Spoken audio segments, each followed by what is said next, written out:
आपको जान के ताज्जुब होगा, भाजपा के ऑफिशियल कार्यकर्ता इस यात्रा से जुड़े हैं। मोदी जी आप भी आइए, अमित शाह साहब को भी लाइए, झंडा तिरंगा पकड़ना पड़ेगा, आरएसएस का झंडा नहीं। ट्विटर उसके लिए लिखता है तू झूठा है, और आप उसको अभी तक नहीं हटाते हो। तो प्रधानमंत्री जी इसका मतलब क्या है?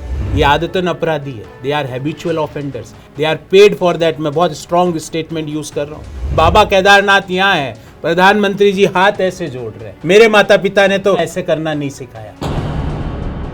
निर्मला दीदी मैं आपसे नाराज नहीं हूँ, 1 फरवरी को नाराज होंगे नहीं, अरे उनका बजट प्रधानमंत्री जी कार्यालय से बनता है। मोदी सरकार की डेफिनेशन है 2 लोगों की सरकार, 2 लोगों के लिए और 2 लोगों के द्वारा। कई लोगों को पहली बार पता चला कि 10 जनपद जहां सोनिया गांधी जी का निवास है वहां हनुमान जी का मंदिर है। ये मुझे नहीं पता है। नहीं पता ना? हेमंत विश्व शर्मा जी, पर्दे खोल दी जाए ना तो वो अभी 5 मिनट के अंदर उनको इस्तीफा देना पड़ जाए, इतना भयंकर भ्रष्टाचार चल रहा है। 2024 में ये निपट रहे हैं, इनको दिख रहा है। This is मियर frustration. 303 में से 250, एक बार उनको भी अनकट पे बुलाओ और उनको बोलो अंतरात्मा से बोलो, वो नहीं बोल पाएंगे। ये तो वो लोग हैं जो कहते हैं कि मैं रडार को चकमा देने के लिए बादलों में हवाई जहाज लेके घुस गया। हम लोगों का ऐसे मजाक मत उड़ाइए, प्लीज मत उड़ाइए। जो सत्ता में लोग बैठे हैं उनका इंटरेस्ट ये है कि राहुल गांधी जी की दाढ़ी कितनी बड़ी, वो 0 डिग्री में आधी बाह का शर्ट पहन के कैसे चल लेते हैं। आप भी बता दीजिए क्यों नहीं लगती ठंड उनको? मोदी जी आप भी एक बार देश के लोगों के लिए सोचना चालू कर दीजिए। आपको भी ये जो आप 3-3 जैकेट पहन के घूमते हो ये बंद कर दो। तो गूगल की दुनिया में जब कोई एक शब्द बार बार खोजा जाता है तो उसको तकनीकी भाषा में हम लोग कहते हैं कीवर्ड। सितंबर 2019 में इसी स्टूडियो से एक सवाल पूछा गया था। सवाल पूछा था कांग्रेस के एक राष्ट्रीय प्रवक्ता ने, और वो सवाल था भारतीय जनता पार्टी के एक राष्ट्रीय प्रवक्ता से। वो सवाल था कि ट्रिलियन में कितने जीरो होते हैं। और इस सवाल के बाद, उस जवाब के बाद, उस प्रवक्ता का नाम गूगल में कुछ यूं खोजा जाने लगा कि वो गूगल का उस साल का सबसे बड़े कीवर्ड में से एक बन गया। वो कीवर्ड है प्रोफेसर गौरव वल्लभ, कांग्रेस के राष्ट्रीय प्रवक्ता। प्रोफेसर गौरव वल्लभ इस वक्त हमारे साथ हैं और हम इनसे फिलहाल कांग्रेस की जो पूरी राजनीति चल रही है, कांग्रेस की जो भारत जोड़ो यात्रा चल रही है, कांग्रेस में जो उठापटक का दौर चल रहा है, उन पर बात करेंगे। कांग्रेस के वर्तमान, कांग्रेस के भविष्य पर बात करेंगे और साथ ही बात करेंगे प्रोफेसर गौरव वल्लभ के बारे में।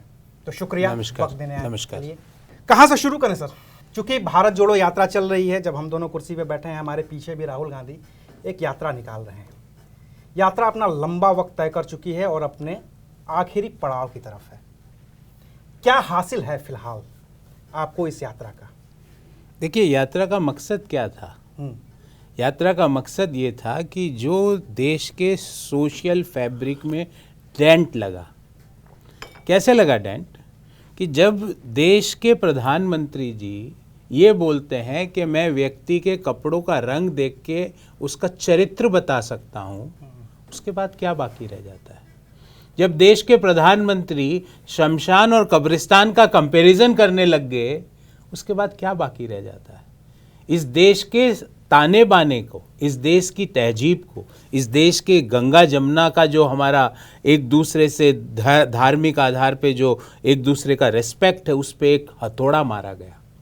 तो इस यात्रा का मेन मकसद ये था कि उस जो सोशल डेंट है, उस डेंट को वापस ठीक करना।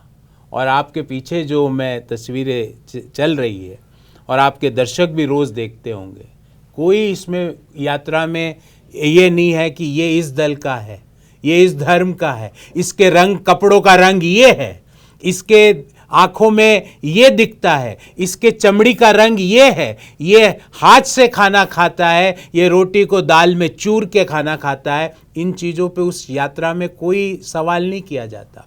उस यात्रा में ये कहा जाता है कि कैसे भारत को जोड़ें, कैसे बेरोजगारी जैसे मुद्दे को मुख्य पटल पर लाया जाए, क्यों देश में 450 रुपये का सिलेंडर 1100 रुपये में मिल रहा है। इन सवालों का जवाब इस यात्रा में खोजा जा रहा है।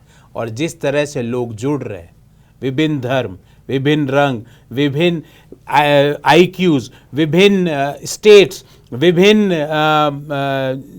जेंडर, जिस तरह से विभिन्न एज ग्रुप्स जिस तरह से लोग जुड़ रहे हैं, मुझे ये लगता है कि इस यात्रा का मकसद पूरा हुआ। और मुझे गर्व है, बहुत गर्व के साथ एक बात कह रहा हूँ, मेरे को ऐसा एक भी उदाहरण पूरी दुनिया में नहीं मिला जहाँ पे एक पॉलिटिकल पार्टी का लीडर सर्दी, बरसात, गर्मी, आंधी, तूफान इनकी परवाह किए बिना 3,500 तो खत्म हो गए, 3,500 किलोमीटर चल चुके हैं राहुल गांधी जी, और 3,800 किलोमीटर की यात्रा पूर्ण करेंगे। मेरे संज्ञान में ऐसा दुनिया में कोई पॉलिटिकल लीडर आज की परिस्थिति में पिछले 20 साल में मैंने नहीं देखा। तो मुझे गर्व है कि मैं उस पार्टी का कार्यकर्ता हूं जिस पार्टी का जो नेता है वो सड़क पर 3700-3800 किलोमीटर की यात्रा भारत को जोड़ने के लिए, भारत के मुख्य इश्यूज को मुख्य पटल पर लाने के लिए, भारत के लोगों को वापस एक फोर्स बनाने के लिए कर रहा है। मुझे गर्व है अपने नेता पर। आपने अभी जो जिक्र कर रहे थे इस यात्रा के मकसद के बारे में, आपने कहा तमाम लोग जुड़ रहे हैं, तमाम जाति के, तमाम धर्म के, तमाम वर्ण के, हर तरह के लोग जुड़ रहे हैं। इसमें एक चीज़ मुझे लगता है आपसे छूट गई है, आपने जानबूझ के छोड़ा है, वो मैं आपसे क्लियर कर लेता हूँ। तमाम दलों के लोग भी जुड़े हैं, तमाम दलों के लोग जुड़ भी रहे हैं, लेकिन तमाम दलों को आप लोग अलग भी कर रहे हैं। जैसे उदाहरण मैं दूं, जब आपकी ये यात्रा 7 सितंबर 2022 को तमिलनाडु से शुरू होती है तो वहाँ के मुख्यमंत्री MK स्टालिन झंडा पकड़ाते हैं राहुल गांधी को। वो पहले नेता थे जो जुड़े। उसके बाद तमाम नेता जुड़ते हैं, चाहे आपके सुप्रिया सुले जुड़ती हों, चाहे आदित्य ठाकरे जुड़ते हों, चाहे अखिलेश यादव पत्र लिखते हों, मायावती ट्विटर पर अपनी शुभकामनाएँ देती हों, और फिर एक पत्र आपकी तरफ से लिखा जाता है 21 दलों को कि आप लोग आइए, जुड़िए, समान विचारधारा वाले लोग। इन समान विचारधाराओं में आप कुछ लोगों को छोड़ देते हैं, जैसे असदुद्दीन ओवैसी की पार्टी AIMIM, जैसे केजरीवाल की पार्टी आम आदमी पार्टी, जैसे KCR, और जैसे कर्नाटक में कभी साथ में काम कर चुके, सरकार बना चुके JDS। ऐसा क्या हुआ, क्यों हुआ? आप तो बीजेपी की सब्सिडरी कंपनियों के नाम ले रहे हो। मैं तो आपके माध्यम से, और मुझे पता है आपका प्रोग्राम बहुत करोड़ों लोग देखेंगे, उन करोड़ों लोगों के माध्यम से कांग्रेस पार्टी का राष्ट्रीय प्रवक्ता कह रहा है कि मोदी जी आप भी आइए, जुड़िए इस यात्रा से। पर ध्यान रहे मोदी जी, तिरंगा हाथ में पकड़ना पड़ेगा, RSS का झंडा नहीं। तिरंगा पकड़ना पड़ेगा देश में। जिस तरह आपकी फोटो में तिरंगा लहरा रहा है ना, वैसे मोदी जी आइए, राहुल गांधी जी के नेतृत्व में। आप रोज के 32 किलोमीटर नहीं चल पाएंगे मोदी जी, पर कम से कम 320 मीटर तो चलना मोदी जी। चलोगे, आत्मिक शुद्धि होगी। आपके मन में जो कुविचार है, जो विकार है, जो नफरत है, जो घृणा है, जो द्वेष है, जो ये बातें हैं कि मैं कपड़े देख के व्यक्ति का चरित्र बता देता हूं, शमशान कब्रिस्तान का कंपैरिजन करता हूं, वो सब मिट जाएंगे मोदी जी। आप फिर कंपैरिजन करोगे कि कौन से स्टेट में कितने हॉस्पिटल है और कितने स्कूल है, कितने यूनिवर्सिटीज है, कितने और हायर एजुकेशनल इंस्टीट्यूट्स है, कितने IITs है, कितने IIMs है। कंपैरिजन इस बात का होगा। आइए मोदी जी, मैं आपको निमंत्रण दे रहा हूं, पर झंडा तिरंगा पकड़ना पड़ेगा। अमित शाह साहब को भी लाइए, उनके बस का 320 मीटर चलना भी नहीं है, पर आइए, खड़े होंगे तो भी अमित शाह जी आपको फायदा मिलेगा। स्मृति दीदी को भी लाइए, पर ध्यान रहे दीदी, झंडा तिरंगा पकड़ना पड़ेगा। वहां इसमें कोई कॉम्प्रोमाइज नहीं है, जो शायद आपको स्वीकार नहीं होगा। तो मैं ये बीजेपी की सब्सिडरी टीम का बात ही नहीं कर रहा जो आपने नाम लिया। स्ट्रक्चर क्या हो गया है, और मैं आपके माध्यम से सभी दर्शकों को बताता हूं, मैं फाइनेंस का प्रोफेसर हूं। तो एक तो होती होल्डिंग कंपनी, उसके नीचे होती सब्सिडरी, फिर बन जाती सब्सिडरी की सब्सिडरी। ठीक है। होल्डिंग कंपनी जो बीजेपी की है, उसका हेडक्वार्टर है नागपुर में, उसका नाम है RSS, जिसके पास बीजेपी के 100% शेयर पड़े हैं। ठीक है, ठीक है। बीजेपी का दफ्तर है यहां पर दिल्ली में, उसके पास ये जो पार्टियां जो आपने नाम लिया, आम आदमी पार्टी ओवैसी की पार्टी, इनके 100% शेयर्स वहीं पड़े, जेडीएस के भी इनके 100% शेयर्स वहीं पड़े हैं। मैं आपको पुनः कह रहा हूं, ये सारे निर्णय इन पार्टियों के बीजेपी लेती है। ये सारी जो पार्टियां हैं, ओवैसी साहब की पार्टी, केजरीवाल जी की party, they are the executing arms of BJP. और मैं यहां पे एक एक दल के ऊपर टिप्पणी नहीं करूंगा, मैं तो कह रहा हूं जो भी दल, और जैसे जेडीएस आपने नाम लिया, आना चाहे आइए, मैं आपको बुला रहा हूं, इस ऑफिशियल स्पोक्स पर्सन हूं, आइए, राहुल गांधी जी के नेतृत्व में तिरंगा लेकर चलिए, भारत को जोड़ने के लिए एक एक कदम मिलाइए। जो व्यक्ति आना चाहता है, आपको जान के ताज्जुब होगा, भाजपा के ऑफिशियल कार्यकर्ता इस यात्रा से जुड़े हैं।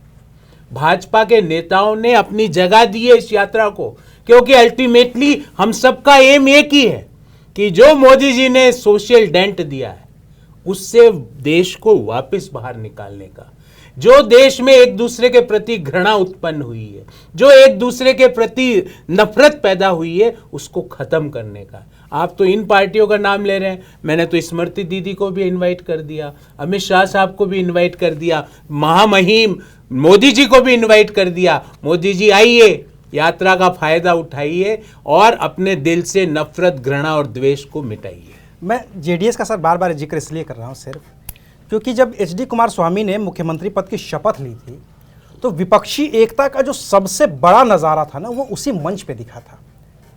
जेडीएस और कांग्रेस ने जब मिलकर के कर्नाटक में सरकार बनाई थी, जो ऑपरेशन लोटस के जरिए गिरा दी गई, उसमें सबसे विपक्षी एकता में उसमें अरविंद केजरीवाल भी दिखे थे, उसमें ममता बनर्जी भी दिखी थी, वो तमाम विपक्षी नेता थे जो सब के सब साथ आए थे। क्या उस सरकार गिरने का कुछ खटपट है ऐसी जिसकी वजह से आप जेडीएस को नहीं बुला पा रहे हैं? देखिए, ये जो यात्रा है ना, इस यात्रा के 3 मकसद है, मैंने आपको तीनों गिना दिए। भारत की सोशल फैब्रिक के डेंट को, भारत को उस डेंट से बाहर निकालना जो मोदी जी ने पिछले 9 साल के शासन में दी। नंबर 2, युवाओं का रोजगार के मुद्दे को टेबल के मुख्य बिंदु पर लाना। और नंबर 3, महंगाई से जो ग्रस्त है, जो हमारे मध्यम आय वर्गीय परिवार, निम्न आय वर्गीय परिवार, आपको कुछ आंकड़े दूंगा, आपको जान के ताज्जुब होगा कि हमारी जो पर कैपिटा इनकम है वो हर साल गिर रही है। और हम बोल रहे हैं कि ये अमृत काल है। ये पता नहीं कहाँ से शब्द लाए अमृत काल। शब्द का अर्थ पता है जिन्होंने ये अमृत काल शब्द का प्रयोग किया? हंगर इंडेक्स में, भूखमरी में दुनिया में 107वें स्थान पर है हम, 121 देशों में। पाकिस्तान, बांग्लादेश, म्यांमार, भूटान, श्रीलंका, इन सब की रैंकिंग हमसे बेटर है और हम अमृत काल बोल रहे हैं।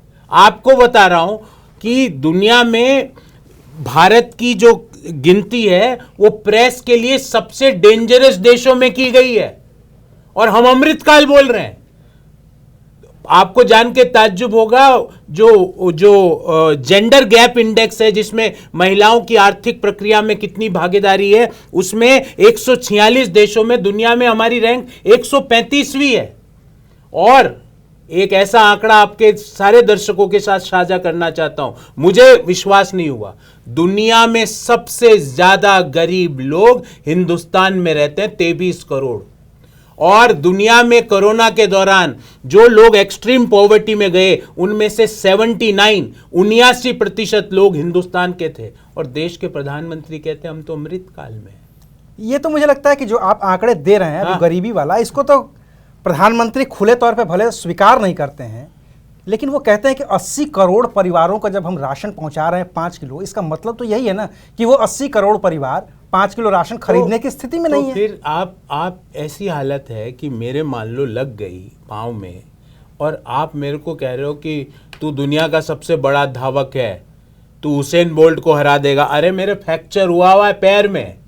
इसका मतलब आप हमारा मजाक उड़ाते हो मोदी जी, ये सब बोल के अमृत काल और ये काल ये बोल के देश के लोगों का, गरीबों का मजाक उड़ाते हो, देश के बेरोजगारों का मजाक उड़ाते हो। 8.3% बेरोजगारी दर है आज, जो 2011-12 में 2.2% थी।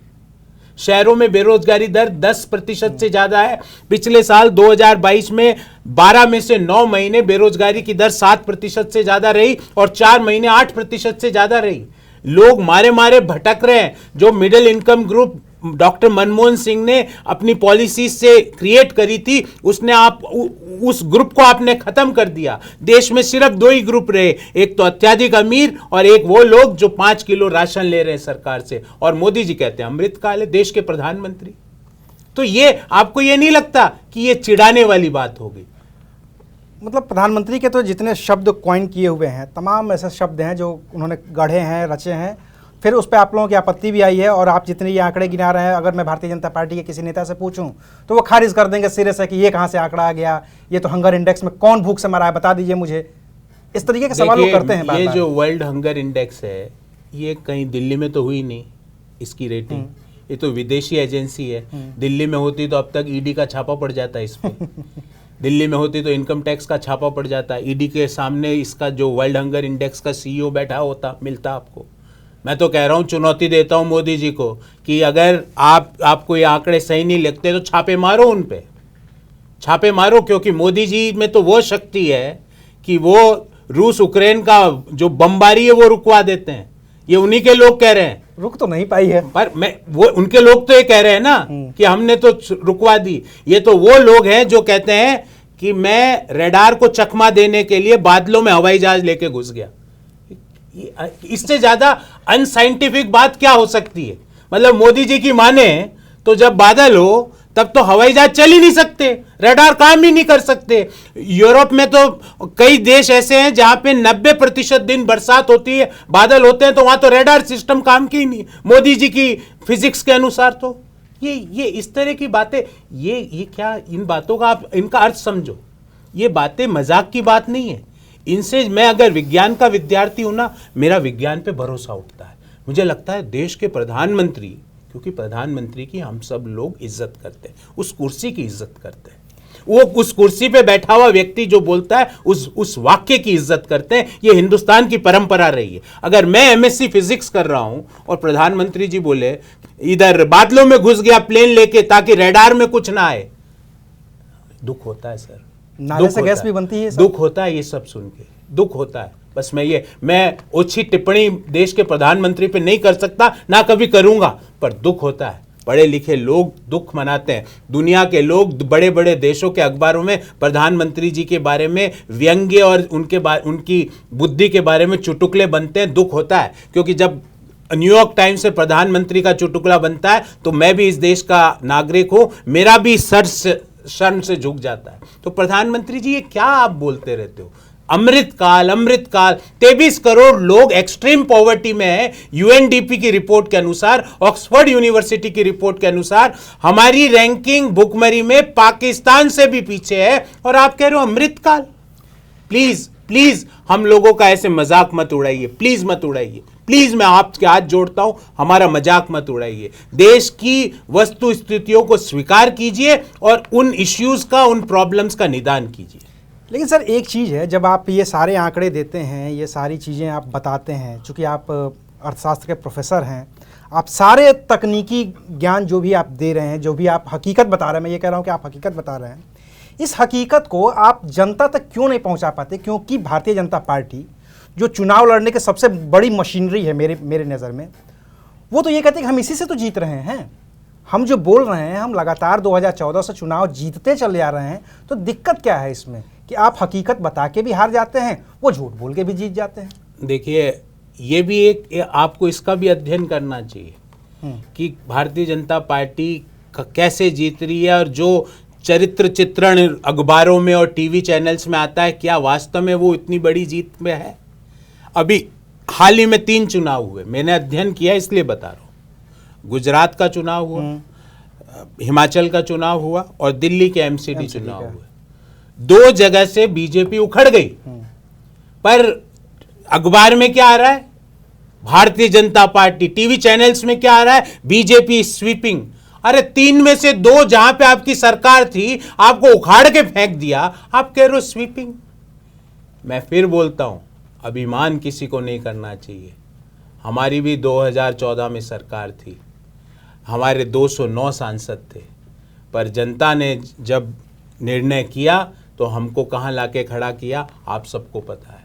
और मैं स्वीकार करता हूं आपके चैनल पे कि कुछ ना कुछ इश्यूज रहे होंगे, देश की जनता किसी को पेनलाइज करती है, दंडित करती है तो बिना फालतू नहीं करती। कुछ ना कुछ इश्यू रहे होंगे, मैं स्वीकार करता हूं। मैं नरेंद्र मोदी नहीं हूं कि मैं जो भी कर रहा हूं वो सही है। कुछ गलतियां हुई होगी मेरी से और मेरी पार्टी से, मैं स्वीकार करता हूं। तो आज इस स्थिति पे आए। पर मैं कहता हूं आपको कि जिस तरह से राहुल गांधी जी भारत जोड़ो यात्रा के पॉजिटिव कैंपेन से निकले हुए हैं, जिस तरह से हिमाचल के चुनाव के नतीजे हमारे पक्ष में आए, जिस तरह से आगामी कर्नाटक में जो हमारी सरकार बनने मतलब 100% बन रही है, क्योंकि जिस तरह से वहाँ भ्रष्टाचार 40% कट मतलब कमीशन, मैं नहीं बोल रहा, आपने आज तक नहीं सुना होगा कि विपक्षी पार्टी नहीं बोल रही। वहाँ जो कॉन्ट्रैक्टर्स एसोसिएशन का चेयरमैन है वो कहता है कर्नाटक की सरकार जो कुछ करती है उसमें 40% कट लेती है।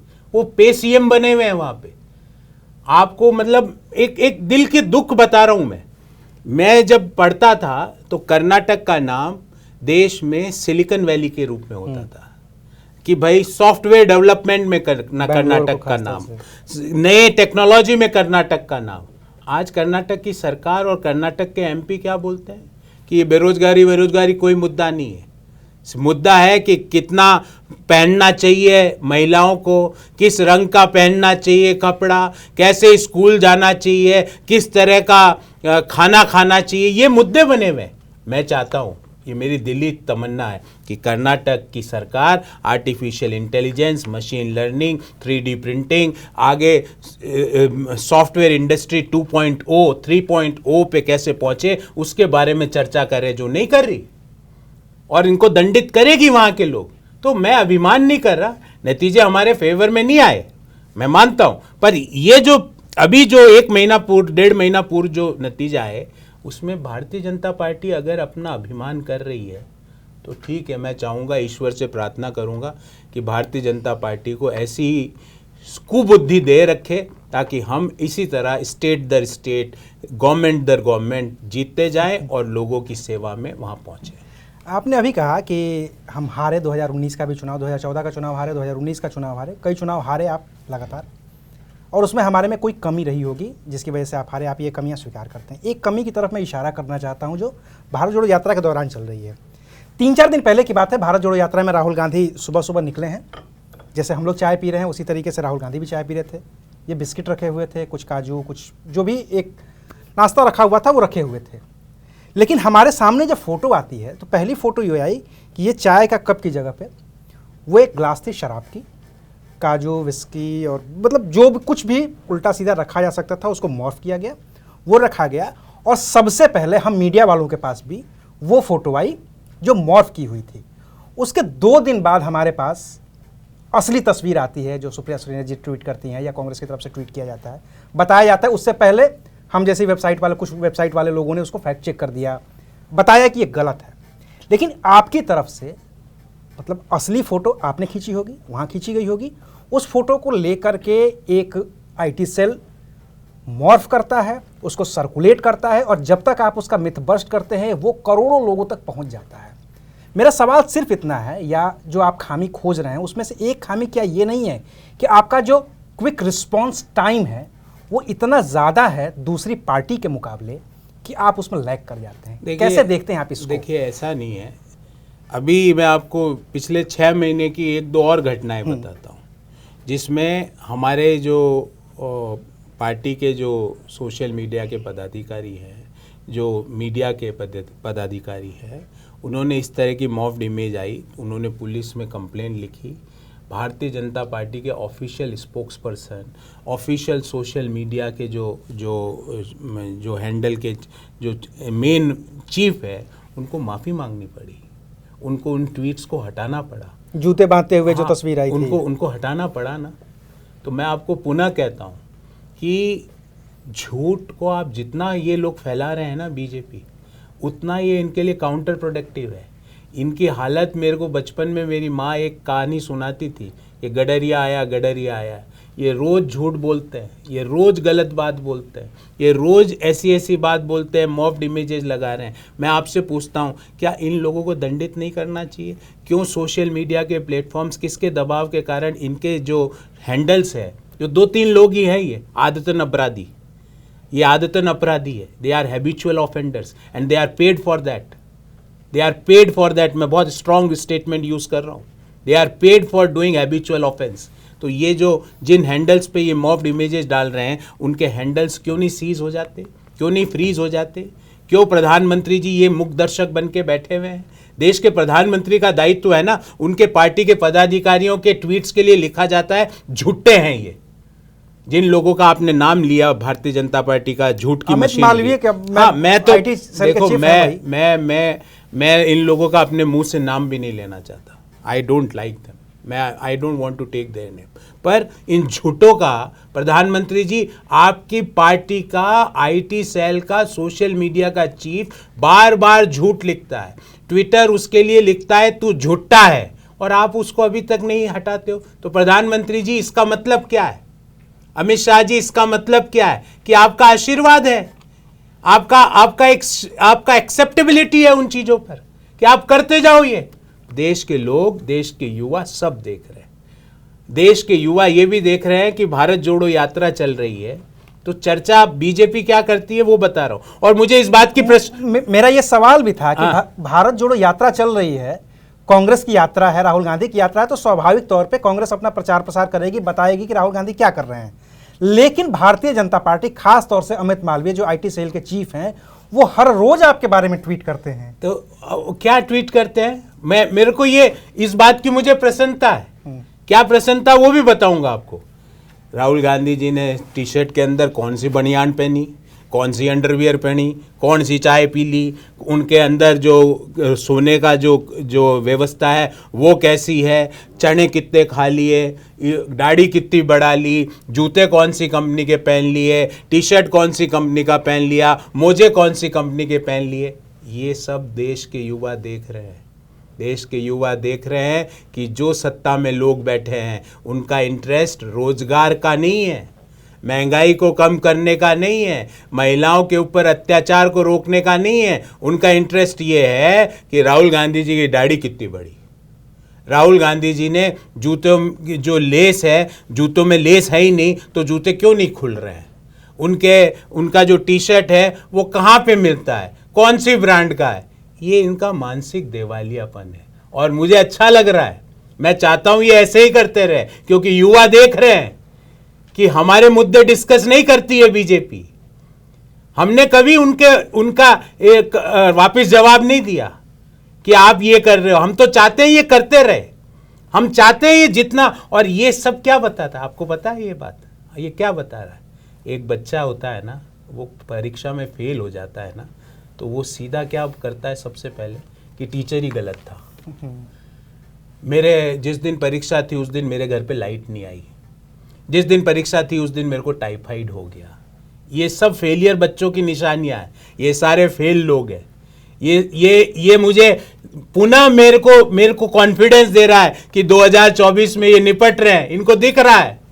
और ये इनकी फ्रस्ट्रेशन है, दिस इज मियर फ्रस्ट्रेशन। जो आदमी मुद्दों पे नहीं, आप और मैं बात कर रहे हैं मुद्दों पर, और आप अचानक से मेरे कपड़ों के रंग पे टिप्पणी करना चालू कर दो, इसका मतलब क्या आपको पता है? आपके पास कोई आर्ग्यूमेंट नहीं, आप हार चुके हो, यू आर गॉन। और मुझे ऐसे लोगों पे तरस आता है, मुझे उनके प्रति मेरी सहानुभूति है। ये मुद्दों पे बात नहीं कर सकते क्योंकि मुद्दों के बारे में इनके पास एक स्टेटमेंट नहीं है, दे आर गॉन। इसलिए वो राहुल गांधी जी के बारे में, उनके शर्ट के बारे में, उनके टी शर्ट के बारे में, उनके जूतों के बारे में, अंदर उन्होंने क्या पहना, उन्होंने क्या खाया, वो कहाँ सोते हैं, वो 34 किलोमीटर कैसे चल लेते हैं, वो 0 डिग्री में आधी बाह का शर्ट पहन के कैसे चल लेते हैं, इसके बारे में चर्चा कर। ये भी बता ही दीजिए, कई बार पूछा गया है और भी लोगों से हमने भी पूछा, आप भी बता दीजिए क्यों नहीं लगती ठंड उनको? नहीं, ये बार बार वो भारतीय जनता पार्टी वाले पूछ रहे हैं, मैं तो नहीं पूछ रहा। मैं तो मोदी जी को भी कह रहा हूँ, आइए आप भी देश के लिए सोचेंगे ना मोदी जी, तो ये 4-4 मफलर पहन के घूमना बंद कर देंगे मोदी जी, इनर भी पहनना बंद हो जाएगा। जब आपके मन में ये होगा कि देश के युवाओं को रोजगार कैसे दिलाऊं, देश के युवाओं के पास स्वेटर नहीं पहुंच रहा, उनको स्वेटर कैसे दिलाऊं, तो आपको अपने आप ही ये सब हो जाएगा। मैं तो किसी का कंपैरिजन नहीं करना चाहता, पर मैं ये जिस व्यक्ति का जो सोच है वो व्यापक हो जाती है ना, देश के लिए जो आदमी जुड़ जाता है ना, तो ईश्वर उसकी मदद करता है। मेरा तो ईश्वर में अटूट विश्वास है। फिर ईश्वर उसकी सर्दी गर्मी का ध्यान परमपिता भोलेनाथ रखते हैं, फिर उसको रखने की जरूरत नहीं है, क्योंकि ईश्वर ने कहा तुम लोगों का ध्यान रखो, बाकी तुम्हारा ध्यान हम रखेंगे। मोदी जी, आप भी एक बार देश के लोगों के लिए सोचना चालू कर दीजिए। मैं आपको विश्वास दिलाता हूं, आपको भी ये जो आप 3-3 जैकेट पहन के घूमते हो, ये बंद कर दोगे। आप ईश्वर की बात कर रहे हैं, धर्म की बात कर रहे हैं, आप अपनी धार्मिक आस्थाओं की बात कर रहे हैं। राहुल गांधी जी जब भी अपनी धार्मिक आस्थाओं को दिखाने की कोशिश करते हैं या दिखाने की न भी कोशिश करते हैं, वो दिख जाती हैं, तो भारतीय जनता पार्टी बार बार उस पर सवाल उठा देती है। अभी जैसे उन्होंने तपस्वी का और साधु का जिक्र किया था, जिसको लेकर के खूब कंट्रोवर्सी हुई।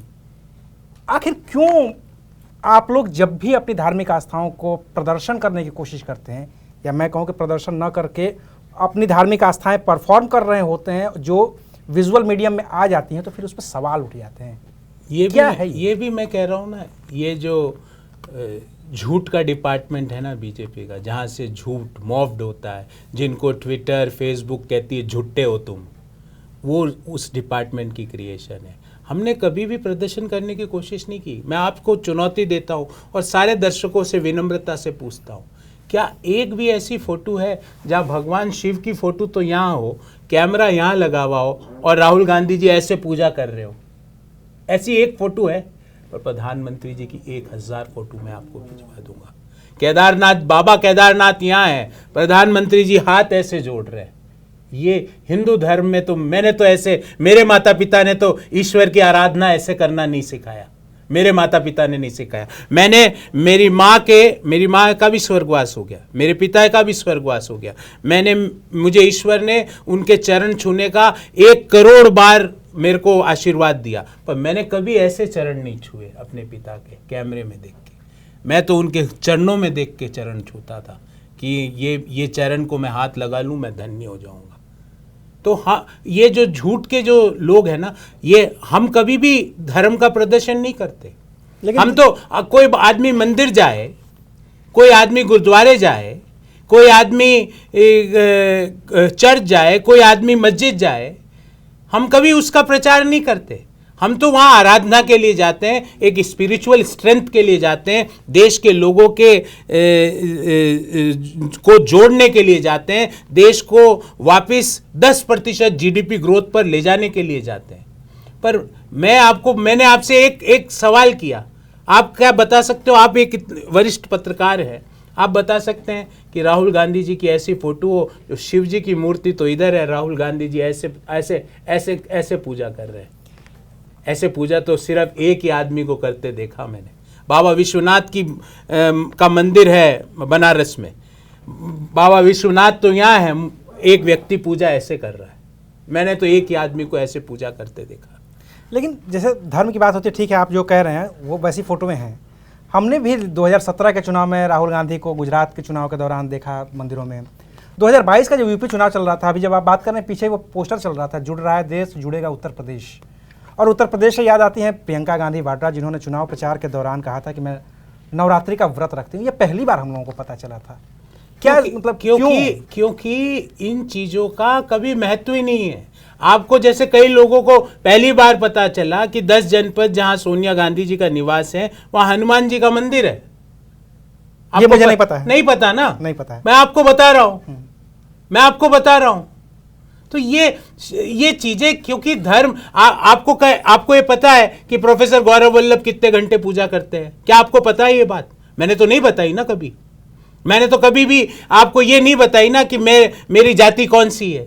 मैंने तो अपना सरनेम ही हटा दिया ना। मेरा तो नाम ही गौरव वल्लभ है, मैंने सरनेम नहीं लगाया, क्योंकि मैं उस व्यवस्था को स्वीकार नहीं करता हूं। मैं देश की व्यवस्था को स्वीकार करता हूं, मैं संविधान और तिरंगा को स्वीकार करता हूं, मैं देश को आगे बढ़ाने की व्यवस्था को स्वीकार करता हूं। मैं ये व्यवस्था नहीं करता हूं स्वीकार कि आप मुझे चाहो मेरा सरनेम देख के, मेरा ज्ञान देख के क्यों नहीं चाह सकते? You love me and you hate me because of my knowledge, not because of my surname. आप मेरे से नफरत करो, मेरे को प्यार दो, मेरा अभिनंदन करो, मेरा ज्ञान देख के, मेरा सरनेम देख के नहीं। आज व्यवस्था ये हो गई कि देश में जिस तरह की बातें आती है रोज। अब आप बताइए, मैं आपसे, आपके माध्यम से सारे दर्शकों से पूछता हूं, क्या क्या भोपाल की सांसद महात्मा गांधी को रोज गाली बोलती है, क्या मोदी जी को उसके खिलाफ एक्शन नहीं लेना चाहिए? कहा तो था कि दिल से माफ नहीं कर पाऊंगा। ये ऐसी बातें, ये तो वही बात हो गई, मास्टर जी ने बच्चे को बोला तू A+ ग्रेड है पर दिल से तुझे माफ नहीं करूंगा, तेरा ग्रेड A+ है पर तुझे दिल से माफ नहीं करूंगा, और छुट्टी के बाद बोला वेरी गुड करता रहे। ये वही मास्टर है। और एक वो मास्टर होता है कि निकलो क्लास से, निकलो स्कूल से, इस ऐसे शब्द बोलने के बाद इस स्कूल और इस क्लास में नहीं बैठ सकते। क्यों नहीं बोला गया? आज हम इतने इतने एक्सेप्टेबल हो गए कि गांधी को जो आदमी, जो महिला खड़ी होके गालियां पे गालियां रोज देती है, उसका हम महिमा मंडन करते हैं। उसको हमारे देश के प्रधानमंत्री, ना मध्य प्रदेश के मुख्यमंत्री, ना कोई और मंत्री उसके खिलाफ एक शब्द बोल सकता है। अरे आपकी वैचारिक प्रॉब्लम्स हो सकती है, आपके वैचारिक इश्यूज हो सकते हैं, पर इस देश में गांधी के कंट्रीब्यूशन को कम करके आका जाता है और सरकार चुप कर होके बैठी रहती है। गांधी को गाली बोली जाती है, सरकार चुप होके बैठी रहती है। गांधी के लिए अपशब्द बोले जाते हैं भाजपा के नेता MP के द्वारा, और प्रधानमंत्री और भाजपा के मंत्री चुप होके बैठे रहते हैं। लेकिन सर आप ये बात कर रहे हैं, ये सही बात है, लेकिन विदेश में जब भी प्रधानमंत्री जाते हैं तो बिना महात्मा गांधी का जिक्र किए तो भारत का जिक्र अधूरा होता है। पता है आपको क्यों? पता है आपको? इसका कारण बताता हूं। बहुत आपने इंपॉर्टेंट क्वेश्चन पूछा, और मेरे से आज तक किसी ने ये नहीं पूछा, पर आपने पूछा क्योंकि आपने उस इशू को पकड़ा। पता है क्यों? क्योंकि अमेरिका में गांधी के विचारों का महत्व है, रेस्पेक्ट है। अमेरिका में, लंदन में, बर्लिन में, सऊदी में, साउथ अफ्रीका में, अगर गलत ना हो तो पूरी दुनिया में 48 सड़कें हैं जो महात्मा गांधी के नाम पे हैं। और उसके अलावा और जहाँ पे सड़क नहीं है उनके नाम की, वहाँ पे भी गांधी के दर्शन को वहाँ के बच्चों को पढ़ाया जाता है। जब दुनिया के महान लोगों के बारे में वहाँ के स्कूलों में अगर कोई पाठ होता है तो उसमें गांधी के ऊपर एक बड़ा पैराग्राफ होता है। उसके ऊपर वहाँ पे आपको जान के ताज्जुब होगा, मैंने भी बहुत देशों की यात्रा की, बहुत देशों की। मैं अपना महिमा मंडन नहीं करना चाहता, आप प्रोफेसर हैं, नहीं, मैंने बहुत देशों की यात्रा करी। दूसरे देशों में जब मैं कहता हूँ मैं हिंदुस्तान से हूँ, दो चीज़ लोग जरूर पूछते हैं।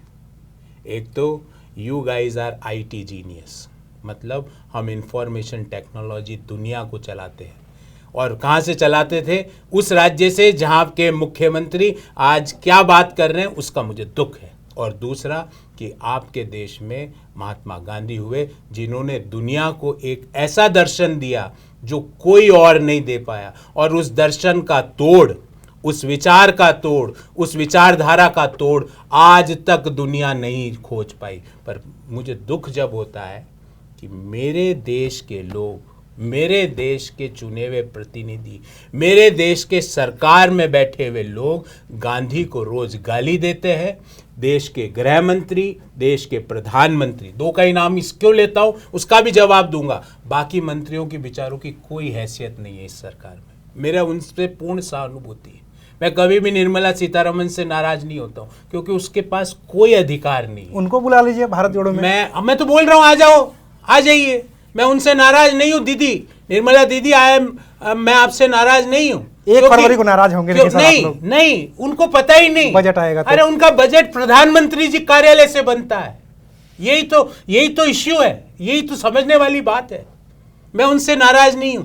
दो ही लोग सरकार चलाते हैं। जब हम कहते हैं हम दो हमारे दो, ये इस सरकार का मोटो है। दो लोग, दो लोगों के लिए, दो लोगों के द्वारा सरकार चलाते हैं। जैसे डेमोक्रेसी की डेफिनेशन थी, government by the people, for the people and to the people, वैसे के वैसे जो मोदी सरकार की डेफिनेशन है, दो लोगों की सरकार, दो लोगों के लिए और दो लोगों के द्वारा।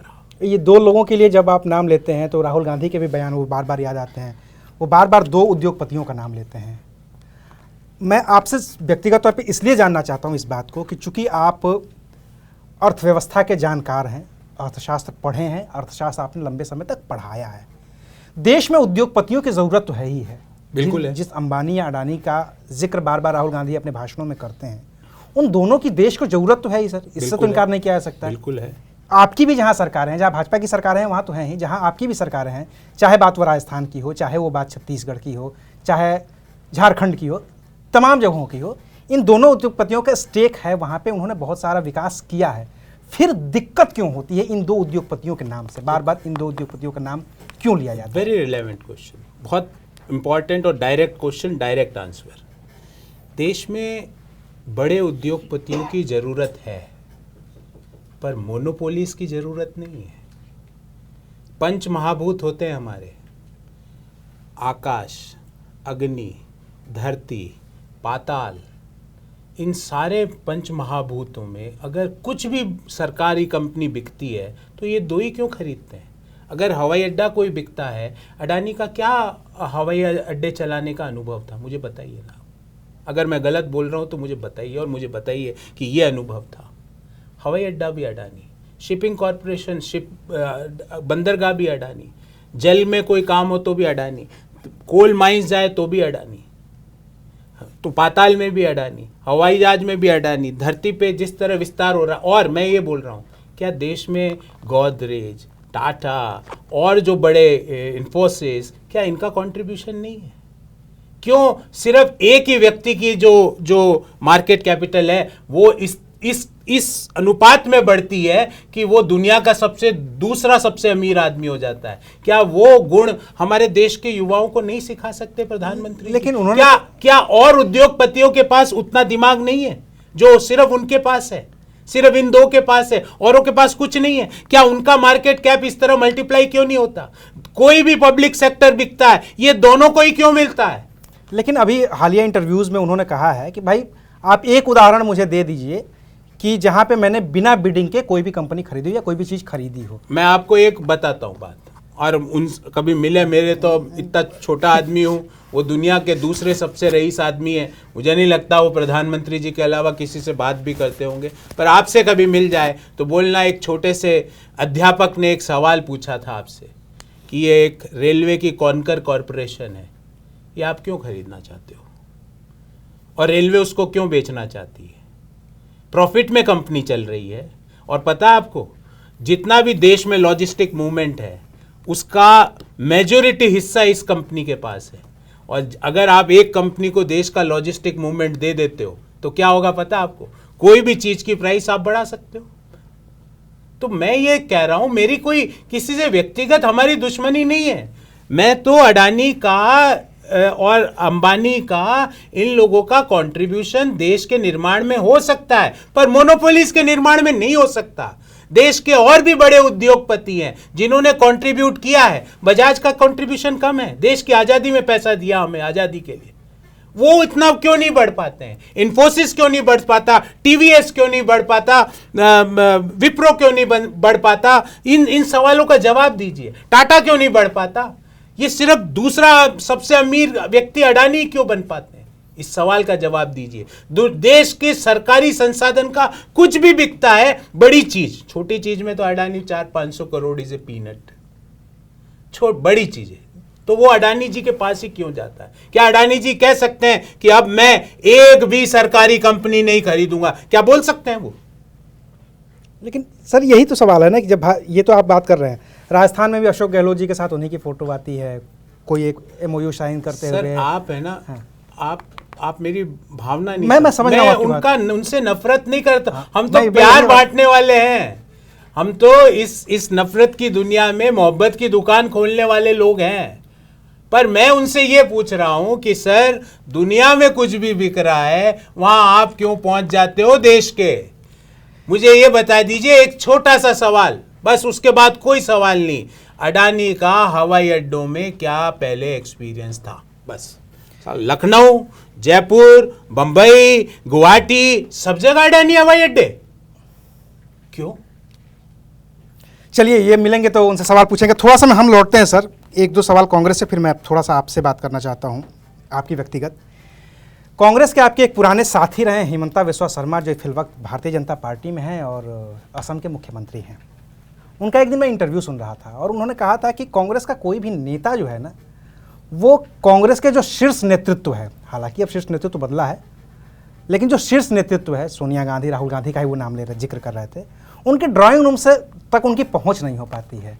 तो चूंकि आप कांग्रेस के राष्ट्रीय प्रवक्ता हैं, क्या आपकी पहुंच रही है या नहीं रही है? अविनाश राय जी, ये प्रोग्राम समाप्त हो जाए और अगर हमारे जिन लोगों का वो नाम ले रहे हैं अगर वो दिल्ली में हुए तो मैं आपको इमीडिएटली इस समय आपको उनके सामने ले जाने का काम कर सकता हूँ। हेमंत बिश्व शर्मा जी, झूठ बोलना बंद करिए। कितनी बार आप बैठे उनके साथ, झूठ बोलना बंद कीजिए। आपका हेमंत बिश्व शर्मा का इतिहास पता है आपको? पता? आप बताएं, बेहतर। मैं बताता हूँ, आपके पुराने साथी रहे। मैं बता रहा हूँ आपको। ल्यूइसबर्गर केस में हेमंत बिश्व शर्मा भारतीय जनता पार्टी के अनुसार, मैंने नहीं बोला, बीजेपी के अनुसार ल्यूइसबर्गर केस में भ्रष्टाचार के शिरोमणि थे। पानी पी पी के भाजपा के नेता हेमंत बिश्व शर्मा को गाली बोलते थे। आज वो केस ही बंद हो गया। दूसरा बताता हूं आपको, क्या आप मान सकते हो कि असम के मुख्यमंत्री गुवाहाटी में जो भूमिहीन लोगों की जमीन थी, उस भूमिहीन जमीन को खरीद लेते हैं, उनकी पत्नी की जो रियल एस्टेट कंपनी है वो खरीद लेती है। क्या आप मान सकते हो इस बात को? ये उनका इतिहास है। मैं कुछ नहीं कहना चाहता, क्योंकि देखो हम फिर भी बोलते हैं, हमारे यहाँ नफरत नहीं है, पर हेमंत बिश्व शर्मा जी, कभी अपनी अंतरात्मा में झांक के देखना। और आप जो रोज अनर्गल, गलत, घटिया, ओछी बातें करते हो ना, इससे हेमंत बिश्व शर्मा जी सिर्फ आपका ओछापन लग रहा है और किसी का ओछापन नहीं है। आप क्या क्या भ्रष्टाचार कर रहे हो गुवाहाटी में, अगर उसकी परतें खोल दी जाए ना, अगर वो परतें खुल जाए ना, तो वो अभी 5 मिनट के अंदर उनको इस्तीफा देना पड़ जाए। इतना भयंकर भ्रष्टाचार चल रहा है। फिर भी मैं कहता हूं कि झूठ बोलना बंद कीजिए। कम से कम जो ये व्यक्ति ने जो ये बात कही ना, कम से कम 50 बार राहुल गांधी जी से मिल के आए, कम से कम।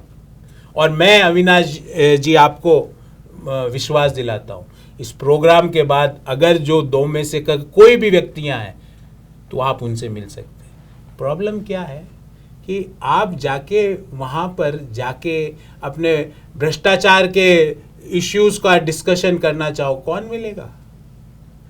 आप पार्टी के हित, देश के हित की बात करने जाओ, राहुल गांधी से मैं आपको अगर वो दिल्ली में रहे तो 4 घंटे के नोटिस पे आपको अपॉइंटमेंट दिलवा दूंगा, 4 आवर्स। और ये मैं तो बहुत छोटा सा आदमी हूं, मैं तो कोई बहुत बड़ा ऑफिस बियरर थोड़ी हूं। I am not a great office bearer, मैं तो एक पार्टी का छोटा सा कार्यकर्ता हूं। मेरी इतनी हैसियत है, ये सिर्फ एक आडंबर बनाया गया कि मिलना मुश्किल है, मिलना मुश्किल है। अब मैं आपसे काउंटर क्वेश्चन पूछता हूं। 303 एमपी है भारतीय जनता पार्टी, एक सर्वे कीजिएगा। मैंने किया इसलिए बता रहा हूं। वो पिछले 4 साल में एमपी नेता, आपका हम जैसे छोटे लोगों का छोड़ दीजिए, वो 303 एमपी में से मेरी गारंटी है कि 250 एमपी पिछले 4 साल में प्रधानमंत्री से 2 मिनट व्यक्तिगत नहीं मिले होंगे। ये मैं आपको लिख के दे सकता हूं। और अगर गलत हूं तो मैं आप मेरे को बुला के वापस बताना कि सर ये मैंने सर्वे किया, ये मिले हैं। तो अगर भारतीय जनता पार्टी के सांसद ये देख रहे हो तो आप भी बताइएगा जरा। 303 में से 250, मैंने 53 को हटा दिया। ऐसे नहीं होंगे जो पिछले 4 साल में प्रधानमंत्री जी से 2 मिनट्स व्यक्तिगत रूप से मिले होंगे। ये सब आप सर, मैं ना थोड़ा सा अविनाश जी, थोड़ा सा ना, मतलब कई बार हम तो मोहब्बत वाले लोग हैं, पर थोड़ा कई बार गुस्सा आता है कि सर किस तरह से एक व्यक्ति का चित्रण इस तरह करा जाता है, वो लोगों से नहीं मिलता, वो उसके ड्राइंग रूम तक पहुंचना मुश्किल है। अरे मेरे जैसा कार्यकर्ता पहुंच रहा है। मैं अविनाश जी को इस शो के बाद मिलाने का यहाँ पे गारंटी ले रहा हूँ। लोग आप अनर्गल सवाल पूछते जाते हैं कि मैं नहीं, और जो व्यक्ति पूछ रहा है वो 50 बार मिला है, और उसकी मैं अगर वो इस बात को चैलेंज करता हो तो वो जो डायरी है ना जो मेंटेन होती है, उसमें हस्ताक्षर दिखा दूं किस किस तारीख को कितनी बार मिला। अगर वो चैलेंज करते हो तो मैं उनको चुनौती देता हूं कि आपका ये भी बताऊंगा कितनी बजे से कितनी बजे मिले और किस तारीख को मिले, और 50 बार की एंट्री बताऊंगा, 50 टाइम्स। पर हुआ क्या कि लुइसबर्गर केस में जेल जानी पड़ रही थी, तो बोले क्या करें, अपने आप को बचाएं। मोदी जी का सिस्टम आप जानते हो, जब हंगर इंडेक्स के आंकड़ों को ही नहीं मान रहे जो वहाँ से आता है, तो असम के जो आदमी है उसको तो ईडी, सीबीआई, हर कोई राहुल गांधी थोड़ी होता है। कि 16 घंटे ईडी के अफसर के सामने बैठ जाए, अफसर थक जाए वो बैठा है। हर कोई नहीं होता, हर कोई में इतना कलेजा, इतना आत्मविश्वास नहीं होता। वही व्यक्ति हो सकता है अविनाश जी जो सत्य पे चल रहा है। आप भी चलोगे तो आप में भी होगा, मैं भी चलूँगा तो मुझ में भी होगा, आपका कोई भी दर्शक चलेगा तो उसमें होगा। बाकी तो हेमंत बिश्व शर्मा तो भरे पड़े हैं। अच्छा, कांग्रेस से जुड़ा एक आखिरी सवाल मैं आपसे जानना चाहता हूँ। जब कांग्रेस के नए अध्यक्ष का चुनाव नहीं हुआ था और शशि थरूर मैदान में थे, तो आपने व्यक्तिगत हैसियत से, जो आपका ट्वीट कहता है, व्यक्तिगत हैसियत से वो ट्वीट किया था कि अगर मुझे दोनों में से एक को चुनना होगा तो मैं मल्लिकार्जुन खड़गे को चुनूंगा। मल्लिकार्जुन खड़गे जी राष्ट्रीय अध्यक्ष बन गए। इस बात को हुए करीब करीब 3 महीना हो गया है। कितनी बदली कांग्रेस? क्योंकि मैं सवाल इस वजह से है, राजस्थान से जब भारत जोड़ो यात्रा निकल रही थी तो सचिन पायलट, अशोक गहलोत की फ़ोटो खिंचवाई जाती है, केसी वेणुगोपाल वहाँ मौजूद होते हैं, और फिर वहाँ के जो लोकल मीडिया है वो ये कहती है कि केसी वेणुगोपाल के आने की वजह से और राहुल गांधी की भारत जोड़ो यात्रा की वजह से ये विवाद शांत है, ये फिर बढ़ेगा। हरियाणा में इसी तरह के विवाद हैं, हिमाचल में नहीं हुए, जो कि लग रहा था कि होंगे लेकिन नहीं हुए। कर्नाटक में जैसे आप कह रहे हैं, जो दावा कर रहे हैं कि हमारी सरकार बनाने जा रही है, लेकिन वहाँ का भी विवाद है कि DK शिव कुमार बनाम सिद्धारमैया। ये तमाम राज्यों में आपके जो शीर्ष नेतृत्व वहाँ के लोग हैं स्थानीय स्तर पे, उनके बीच एक खींचतान सी दिखती है या उसे दिखाया जाता है। तो क्या मल्लिकार्जुन खड़गे जी के आने के बाद उसमें कोई बड़ा बदलाव हुआ है कांग्रेस के सांगठनिक स्तर पर, या जो वो काम सोच करके आए थे उस दिशा में आप लोग बढ़ रहे हैं? तो कितना बढ़ रहे हैं, क्योंकि 2024 दूर नहीं है। देखिए, सवाल पे सवाल पूछना गलत होता है, पर मैं आपके शो में पहली और अंतिम बार ये गलती कर रहा हूँ। शिवराज सिंह चौहान और नरोत्तम मिश्रा तो जैसे भाई भाई हैं, और एक वो बल्लेबाज था ना जो बैट से मारता था, विजयवर्गीय, जिनका लड़का बैट से वो जो बैट से अधिकारियों को, वो तो भाई भाई है, वो तो वहाँ पे सब कुछ ठीक है। खट्टर और अनिल विज तो मतलब भरत और शत्रुघ्न बने हुए हैं। देखिए, सब जगह क्या हो रहा है हमको भी पता है। जैसे सर्वानंद सोनोवाल और हेमंत बिश्व शर्मा एक सामने नहीं आता ना सर, मैं वही कह रहा हूँ। सामने क्यों नहीं आता? क्योंकि आप लोग नहीं आते। अब वो तो मैं आपका काम थोड़ी कर सकता हूं सर, वो तो आपकी जिम्मेवारी है कि ये सामने लाया जाए। दूसरी बात, कोई व्यक्ति कोई जगह पे मान लो 2 या 3 अच्छे बड़े लीडर्स हो, तो ये तो स्वाभाविक है ना। इसमें कौन सी is it illegal, is it unconstitutional? तो हम तो आज भी सचिन पायलट साहब और अशोक गहलोत साहब सामूहिक रूप से क्या बात कर रहे हैं कि भाई सबसे पहले 2023 में जो पिछले 20 वर्ष का राजस्थान का एक रिकॉर्ड है ऑल्टरनेट, उसको बदलना है। दोनों यही बात कर रहे हैं ना। लेकिन फिर सचिन पायलट यात्रा भी तो निकाल रहे हैं, आपको भी पता होगा ये। इसमें मैं आपको बोल रहा हूँ, मान लो यात्रा निकाल रहे हैं, कोई व्यक्ति कुछ कर रहा है, तो वो तो पार्टी को स्ट्रेंथन करने ही हो रहा है ना। इसको विवाद बनाना कि वो यात्रा निकाल रहे हैं, वो ये कर रहे हैं, अरे अल्टीमेटली बोथ आर, जैसा राहुल गांधी जी, वेणुगोपाल जी का वर्ड है, I am borrowing from him, कि both are assets for the party. और मैं इस बात में मानता हूँ, DK शिव कुमार जी, सिद्धारमैया जी एसेट्स हैं। तो आपने कभी भी येदियुरप्पा और बोम्मई की खींचतान नहीं बताइए वो भी हाँ बताई होगी। हाँ। आप अपवाद हो सकते हैं, पर आपके अधिकांश जो पैटर्निटी है उसने नहीं दिखाई कि कैसे एक दूसरे से लड़ते हैं, एक दूसरे के साथ नहीं बैठते। वो बल्लेबाज के पिता और शिवराज सिंह चौहान दोनों एक दूसरे को फूटी आंख नहीं सुहाते। उनका अभी यहाँ पे शादी समारोह हुआ, सब आए, पर मुख्यमंत्री नहीं आए। आपने वो बात नहीं दिखाई, जबकि वो सुर्खियां बने ही जा सकती थी अगर आप चाहते तो, कि भाई आपके शादी समारोह में पूरा मध्य प्रदेश आया, शिवराज जी क्यों नहीं आए? बताओ ना, क्या आपका उमा भारती रोज गालियां दे रही है वहां की सरकार को, ऐसा क्यों हो रहा है? अपने जाति के वोटर्स को कहती है भाजपा को वोट मत देना, उसको प्रमुखता से क्यों नहीं दिखाया जाता है? राजस्थान में वसुंधरा राजे, पूनिया, गुलाब चंद कटारिया, राजेंद्र राठौड़, गजेंद्र सिंह शेखावत, ओम माथुर, जो हमारे लोकसभा के अध्यक्ष है ओम बिरला, ये सारे मुख्यमंत्री के दावेदार हैं। एक दूसरे, किरोड़ी मीणा, एक दूसरे को ऐसे मेरे पास वीडियोस हैं जो एक दूसरे को धक्का देते हैं, पर वो प्रमुखता से नहीं आ रही। हमारे यहाँ अभी सिर फोड़ने और धक्के देने जैसी तो नहीं है। हमारे तो दोनों सब जगह नेता यही कह रहे हैं ना कि पहला प्रिलिमिनरी एम ये है कि सरकार बनानी है वहाँ पर। तो ये तो आपका इस सवाल का उत्तर हुआ। और दूसरी बात, बहुत ही नेचुरल वे में कह रहा हूँ, हमें तो अच्छा लगता है कि हमारे पास इतनी बड़ी लाइन ऑफ लीडरशिप है कि लोग अपने आप को इस लेवल पर ला पाए हैं। ये एक पार्टी का एक ऑर्गेनाइजेशन की स्ट्रेंथ है। हम इसको वीकनेस नहीं मानते, इसको स्ट्रेंथ मानते हैं।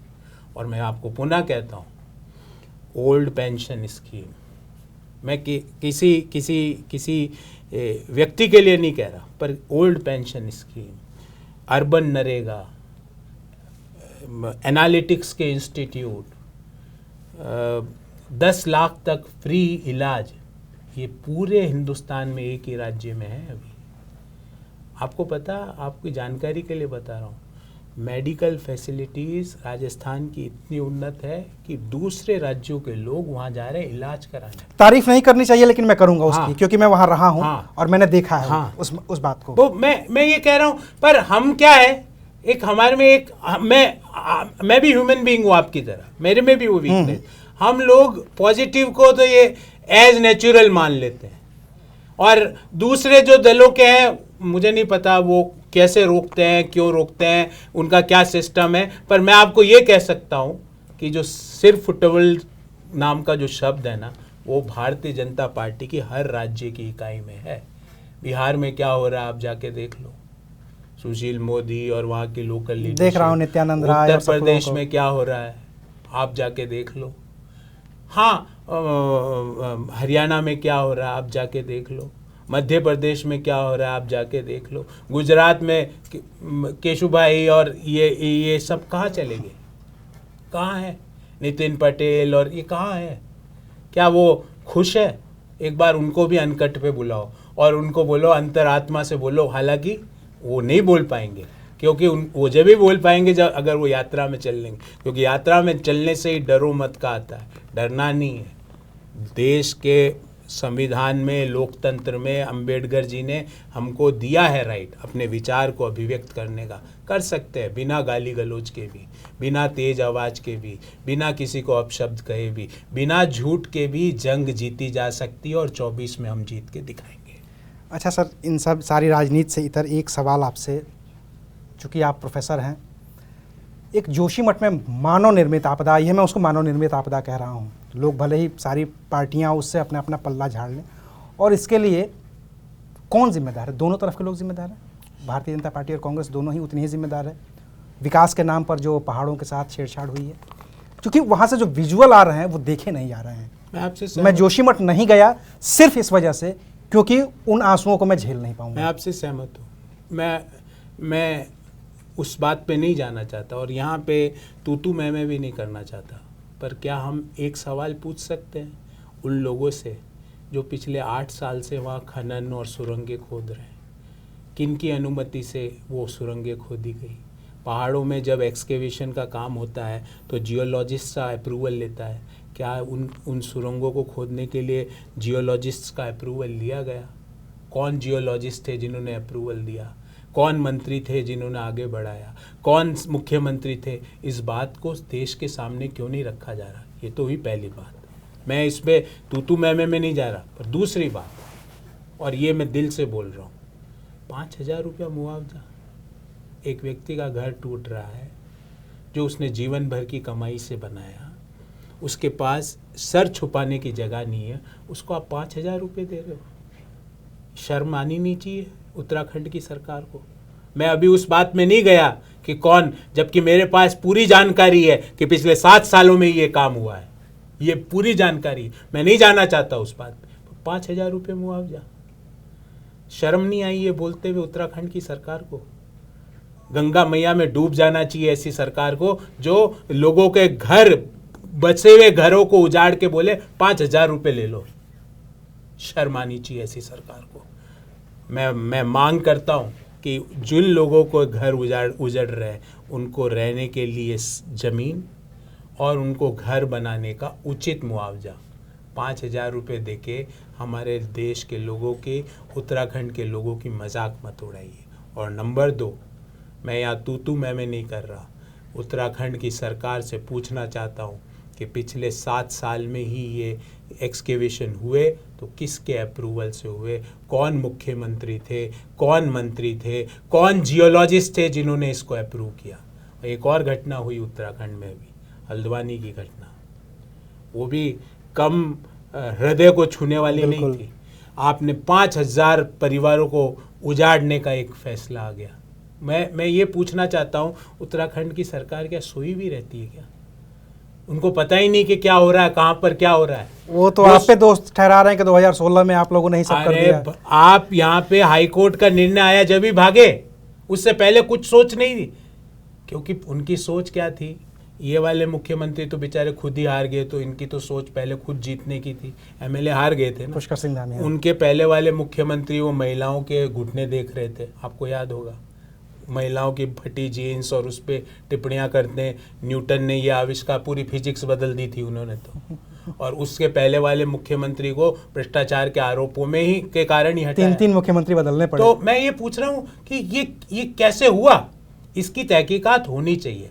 और अभी टाइम बीइंग मैं मैं देश के सभी लोगों से, धामी जी से कह रहा हूँ, मेरे को कांग्रेस के कार्यकर्ता के रूप में ना देखें, पर धामी जी अंतरात्मा पे हाथ रख के बोलिए, क्या 5000 रुपये एक परिवार को विस्थापन की लागत का कंपनसेशन होना चाहिए? धामी जी हाथ रख के बोलिए। अगर आपको लगता है तो मुझे लगता है कि आपके दिल में, आपके शरीर में हृदय नहीं है, आपके मन में लोगों के प्रति सहानुभूति नहीं है। आखिरी सवाल आपसे, संबित पात्रा अगला चुनाव कब लड़ेंगे, कहाँ से लड़ेंगे? क्योंकि आप झारखंड के मुख्यमंत्री रघुवर दास के खिलाफ चुनाव लड़े, हार गए, पहला चुनाव था आपका। लेकिन जब मैं आपकी डिग्री देखता हूँ, जब आपकी पढ़ाई लिखाई देखता हूँ, वो उसकी फहरिस्त इतनी लंबी है कि एक नया एपिसोड बनाया जा सकता है आपकी पूरी पढ़ाई लिखाई पे। मैं तो डिग्रियाँ लिखते लिखते थक गया, LLB से लेकर के LLM तक, और फिर आपकी जितनी भी पढ़ाई लिखाई है, रिजर्व बैंक में आप रहे, आपने रिस्क मैनेजमेंट किया, सारी चीज़ें की।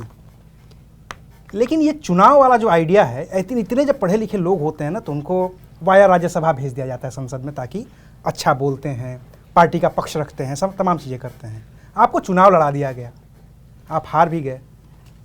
अगला चुनाव लड़ेंगे कि राज्यसभा जाएंगे? देखिए, ये मुझे नहीं पता, ये तो पार्टी तय करेगी, पर मेरा एक विचार है और वो विचार मैं आपको बताना चाहता हूँ। बिल्कुल। भारतीय सेना में इंजीनियर भी हो या डॉक्टर भी हो तो बंदूक चलानी तो आनी चाहिए, मेरा ये विचार है। और भारतीय सेना इस बात की ट्रेनिंग देती है।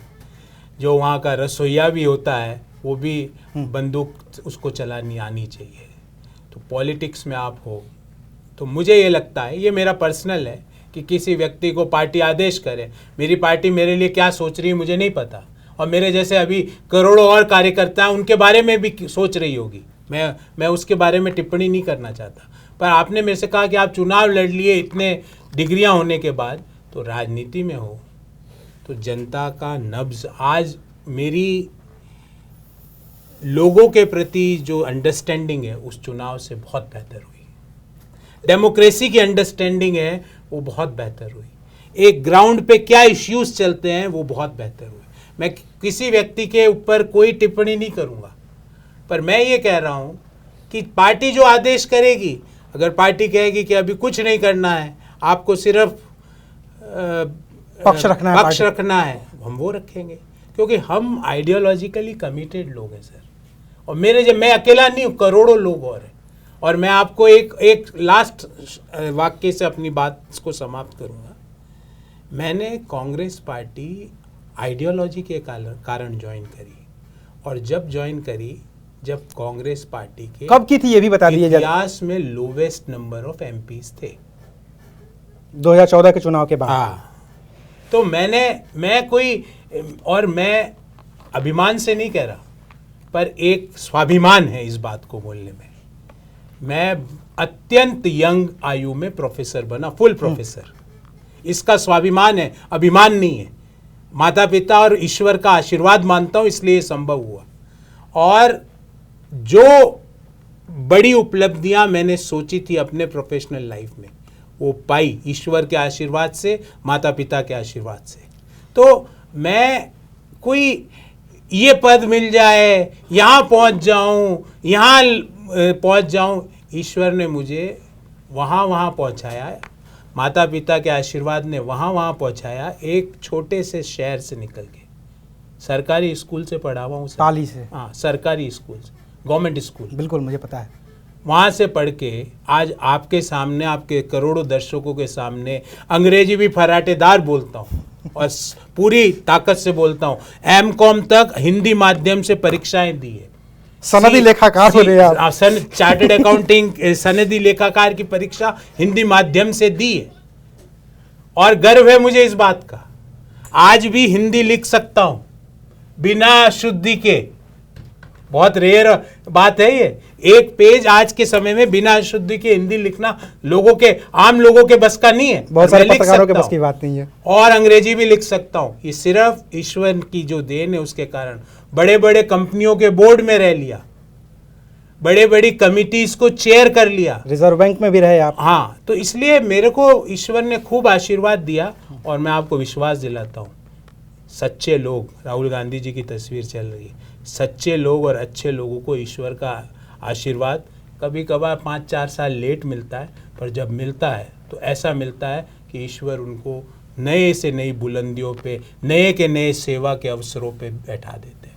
मुझे पूरा विश्वास है कि भगवान ने मेरे लिए, मेरी पार्टी की लीडरशिप ने मेरे लिए कुछ प्लान जरूर किया हो। आखिरी सवाल, 30 जनवरी को भारत जोड़ो यात्रा खत्म हो रही है, उसके बाद क्या? आखिरी, हमारा फरवरी में एक प्लेनरी सेशन है छत्तीसगढ़ में, एक महत्वपूर्ण सेशन है।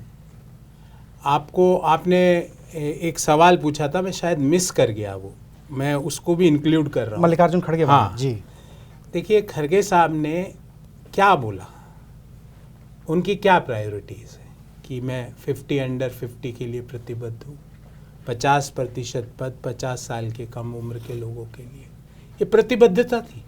लीडरशिप को डेवलप करने के लिए लीडरशिप मिशन, SC/ST या बैकवर्ड कॉन्स्टिट्यूएंसी पे वहाँ की लीडरशिप को और लाने के लिए और लीडरशिप मिशन, तो उनकी प्रायोरिटीज़ है।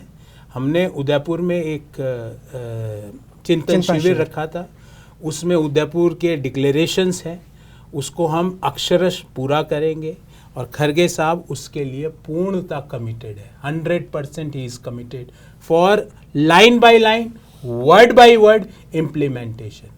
आपको लग रहा होगा कि टीवी में कम आ रहे हैं खड़गे साहब, कम दिख रहे होंगे टीवी पे, पर ऑर्गेनाइजेशन को मजबूत करने के लिए, पार्टी को स्ट्रेंथन करने के लिए आज हर स्टेट में, आसाम में भारत जोड़ो यात्रा कंप्लीट हो गई उनकी लीडरशिप में, बिहार में चल रही है भारत जोड़ो यात्रा का चालू हो गई, कर्नाटक में एक और यात्रा शुरू हो गई, हाथ से हाथ जोड़ो यात्रा का भी पूरा स्ट्रक्चर बन गया। तो काम हो रहा है, पर मैंने कहा ना, मेरी और कांग्रेस पार्टी की एक समानता है, we are similar in one way. हम दोनों को सेल्फ प्रमोशन करना नहीं आता। लेकिन मोदी युग में सिर्फ सेल्फ प्रमोशन से दुनिया चल रही है, पर मैं आपको विश्वास दिलाता हूँ और मेरे को ऐसा लगता है कि प्रमोशन वही अच्छा होता है जो लोग करें, सेल्फ प्रमोशन अच्छा नहीं है। और आपने देखा होगा, मैंने अपने सोशल मीडिया के प्लेटफॉर्म्स में भी, मैं कभी भी अपने आप का बखान नहीं करता। एक छोटी सी बात कह के अपनी वार्ता को यहीं समाप्त करूँगा। महापुरुषों को मैं भी जन्मदिन पे उनके कथन लिख के उनको हाथ जोड़ के याद करता हूँ, पर मैं ये कोशिश नहीं करता कि उन महापुरुषों के नीचे मेरी फ़ोटो लगा दूँ, मेरी औकात नहीं है। कल स्वामी विवेकानंद जी का जन्म जयंती थी, मैंने कोशिश नहीं की कि उनके नीचे मैं फ़ोटो, मेरी औकात है स्वामी विवेकानंद जी के, मैं उनकी फ़ोटो में दिखना ही नहीं चाहिए, मेरी औकात, मेरी हैसियत उतनी नहीं है। और मैंने कभी भी नहीं किया, आगे भी नहीं करूँगा। सेल्फ प्रमोशन नहीं आता तो नहीं करूँगा। मैं सिर्फ और मेरी पार्टी सिर्फ लोगों के वेलफेयर के लिए जो अच्छे काम हो रहे हैं, क्रिटिक भी, जो issues based critic, morphed video से क्रिटिक नहीं करता मैं ये जिन लोगों को मॉफ्ड वीडियो बनाने आते हैं उनको क्या लगता है, उन्हीं को आता है। ये तो फ्री सॉफ्टवेयर है, हर चौथी क्लास का बच्चा स्कूल में बना रहा है, घूम रहा है, अपने पीछे स्नोफॉल दिखा देता और बैठा है जैसलमेर में।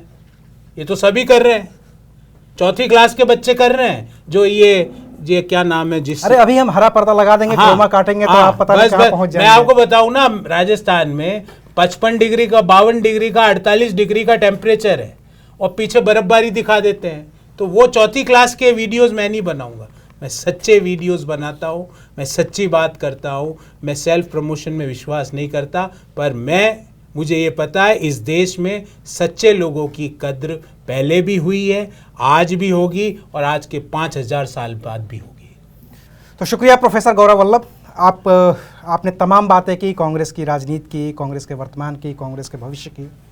और चूंकि इस साल 9 राज्यों में चुनाव होने हैं, जम्मू कश्मीर पे अभी अनिश्चितता बनी हुई है, तो आप लोगों के चुनाव के लिए भी शुभकामनाएं और उम्मीद करते हैं कि आप फिर से हमें मौका देंगे, फिर से आप आएंगे, फिर से अपनी पार्टी का, अपने नेता का और अपना पक्ष रखेंगे। धन्यवाद। शुक्रिया। धन्यवाद।